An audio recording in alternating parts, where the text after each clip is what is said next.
welcome to the Deep Dive. Hey there.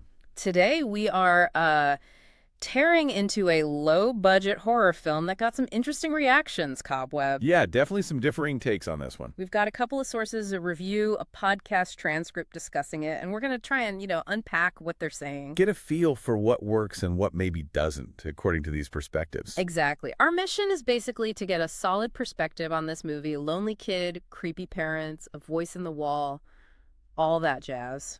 Does it land? According to these sources, anyway. Right. It's described as pulling in, like everything from modern horror.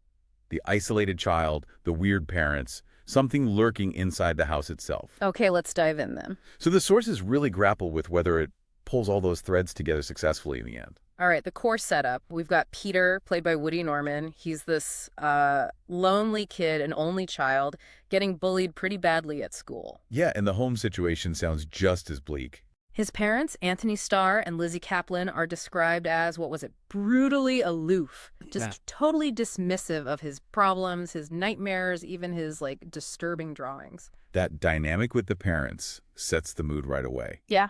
And then the mystery starts. Peter hears knocking. From inside his bedroom wall. Right. And then a voice claims to be his sister who was banished. Okay, creepy. And the sources jump right on the ambiguity here. Is the voice real? Is Peter making it up? If she is real, is she actually trying to help him? So it sets up that psychological angle immediately. Exactly, straight away. And that tension, that psychological bit, it's really boosted by the film's look, right? The sources mention the visuals quite a bit. Oh yeah, the color palette. Yeah. It's all darkness, described as these washed out browns, murky grays, faded blues. No warmth at all. None. Here's this cold, lonely, really unsettling vibe. One source said it's perfect for the setting October in rural America. They even said the pumpkin patch looks blighted, like dead. Yeah, reinforcing that feeling that something's deeply wrong. The only glimmer of hope, maybe, is that voice Peter's hearing. Speaking of wrong, let's talk about the parents, Mark and Carol. They sound central to that whole unsettling feeling. Definitely. The sources paint them initially as the, quote, real forces of evil. Which is interesting. So they tell him, you're special and loved. But act completely the opposite.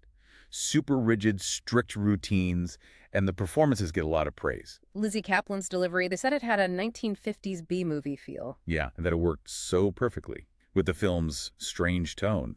Anthony Starr. Homelander. Right. He apparently brings this barely concealed violent rage just simmering under the surface. You feel it in his physical presence. Wow. Those performances sound key then, creating this weird off-balance dynamic that drives the scares early on. Totally. And from Peter's point of view, you get why he sees them as the bad guys. Their coldness, the rules, and some really awful punishments mentioned. Like being locked in the basement behind the fridge. That's described as dehumanizing. Yeah, it makes the house feel, well, one source called it a fucking weird house. Not a home, just three people disconnected. And that tension really ramps up when the teacher visits Cleopatra Commons' character. Oh, absolutely. The sources highlight that scene, especially Mark just standing there holding a hammer. Any outsider stepping into that situation feels incredibly dangerous. You're just mentally yelling at her to get out. Exactly. Run. Okay, so the first hour, maybe two-thirds, it's all about building this creepy atmosphere, the psychological stuff, the family tension. Right. Impeccably built, according to the sources. But then things change. This seems to be where the opinions in our sources really start to split. Yeah, that's the pivot point. Yeah. The film is described as messing around with you as a viewer early on. Keeps you guessing about Peter, about the voice. Is he reliable? Is something wrong with him? That kind of thing. Exactly. You're invested in that mystery. But then the last half hour hits, and it becomes, Yeah. a different movie almost. Pretty much. One source sums it up as suddenly becoming a monster movie, a home invasion, and a slasher all rolled up into one. Whoa, that's a big shift. Huge. And according to these sources, that's where it loses its thrill for some, or loses the plot, or just, fell apart a wee bit. So that sudden genre mashup, it kind of breaks the spell that the first part built so carefully. It seems that way for these critics, yeah. It's called strange, a shame, because that first hour was so unsettling and interesting. Are there comparisons made to other films? Yeah, Barbarian comes up similar structure with a reveal, also shot in Sofia, apparently. And there's talk about the violence shifting towards something you almost want to see happen, unlike, say, Let Me In. Okay, that sudden turn sounds like a massive gamble, narratively speaking. For sure. And for these sources, it didn't quite pay off. It fractured the experience. Right, let's dig into that final act then. The monster reveal, the chaos. So when the voice finally becomes flesh, the reaction to the special effects seems mixed. It's sometimes called ropey or not quite believable.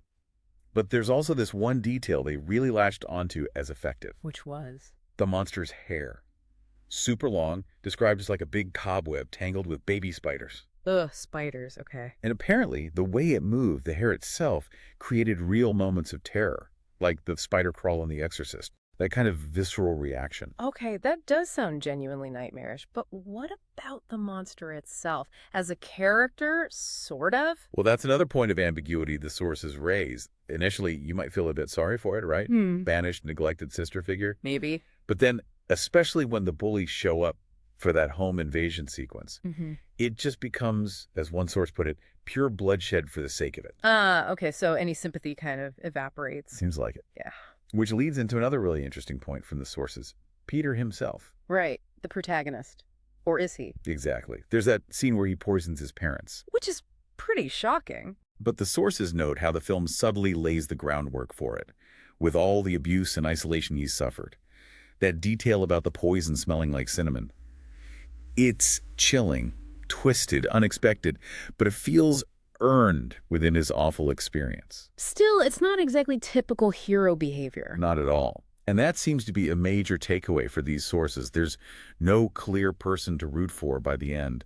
You're left feeling kind of uneasy about Peter, too, especially how he reacts when the bullies are attacked. So you're not really sure whose side you're on, if anyone's. Precisely. It forces you to question everyone. That seems intentional. Going back to what did work consistently, even through that divisive ending, the acting comes up again and again. Oh, absolutely. Woody Norman as Peter, Starr, Kaplan. They're called the driving force. Unanimous praise there. Anthony Starr's physicality gets another mention, conveying that tension. Yeah, just that coiled rage. Apparently the performances keep you watching, even when the plot maybe goes off the rails a bit for some viewers. And there was an interesting bit about the script's origin. Right. Written by Chris Thomas Devlin. It was apparently unsolicited, not a studio project initially. It landed on the Blood List. Which is like the blacklist, but for horror scripts. Exactly. Highlights promising unproduced horror scripts. So it suggests it came from a place of, genuine creative spark, not necessarily the usual Hollywood machine. That is interesting. Maybe speaks to why it had those strong initial ideas. Could be. Another production thing mentioned was the release date, July. Which feels wrong for a horror movie called Cobweb. Totally wrong. The sources definitely felt that hurt its chances, saying it was perfect October fodder and just got buried in the summer. And they acknowledge it didn't get amazing reviews generally. Yeah, they contrast the wider reception with their own appreciation for its strengths, particularly that first hour or so. Okay, so zooming out. Why focus on Cobweb? Why this deep dive? What makes it worth talking about based on these sources? Well, because it's a really good example of how contemporary horror is playing with expectations, with tropes, that big genre shift, even if it's divisive.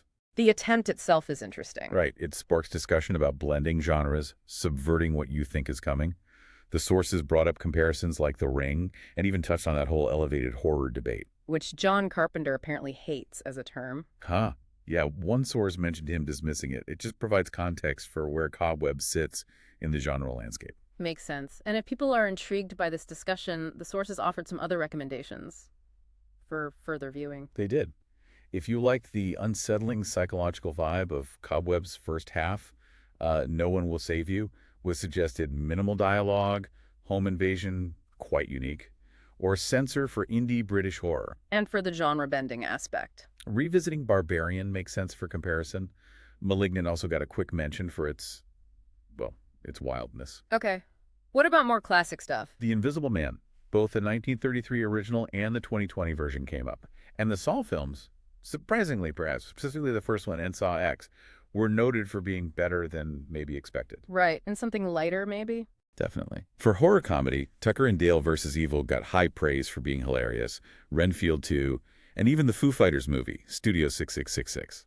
So lots of options depending on what flavor of horror you're after. This does raise an important question. It does, yes. So let's try and summarize the view from these sources on Cobweb. What's the final word? Okay, so the consensus seems to be a film that's brilliant at building tension and a creepy atmosphere in its first part, driven by really strong, unnerving performances. It plays with psychological horror, effectively. Ooh.